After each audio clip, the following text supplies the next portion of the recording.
as I've said before, having Shakib, when Shakib comes into the group, it creates calmness.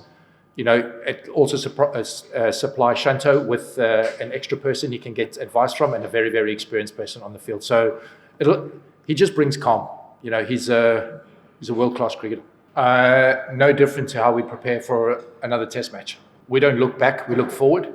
So we've learned the lessons, and the trick is to be able to take those lessons and apply them in this test match. I think any team that has Shakib in it is very, very fortunate.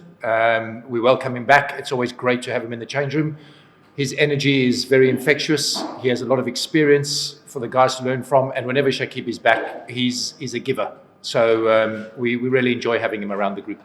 Look, I mean, talking to the guys, they have mentioned talking to the ground staff. He's anticipating a good cricket wicket.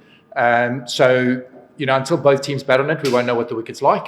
But at the end of the day, we're not looking at outcomes. We're looking at winning small battles along the way and just improving on the last game. So whatever the conditions are, we have to adapt and be flexible to them. Yeah, I mean, and I think what we're missing the point here in that we've got a very young and inexperienced group. There was a very elite group before this, and now we have to build. So, the only thing that we request is that people are patient. These are very, very good young players, but they are young. They're playing against an experienced team, and it will take time to learn lessons. We wouldn't expect any different from our children. When we put them into new environments, we don't expect our kids to suddenly be experts. That's why they go to school. So they're a fantastic group, and let's judge them in 2 years' time rather than now. I think, from a hunger point of view, they want to do really well in this test. They always really want to do well. They're a fantastic group. They get on very, very well. And you can just see by smiles on their faces. I think the important thing for us as a management group is to manage the mood of the group. And as long as we are level, then we will learn. But we certainly aren't an emotional group, and it's not an emotional change room. So, the change room is very, very healthy. So he's been training, he's had a good BPL, he's had a good start to Dhaka Premier League. He's happy, and that's the only place we want Shakib. We want him happy. So he looks great. So from the next match, what we want is to win. I think that's what everyone goes into a game. And from the state of the wicket, we get what we're given.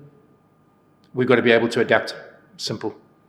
Again, we'll decide that tomorrow morning. But as I've said before, having Shakib, when Shakib comes into the group, it creates calmness.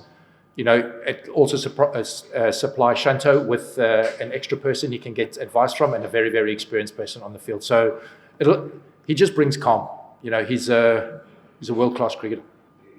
Of course, I mean, Hatu's here because he's one of the best coaches in the world. But what he has done well is that he's set up an environment, along with the other support staff, where it can just tick over. Whether we're here, if any of us leave the group, the environment still continues because of the system that Hatu has put in place.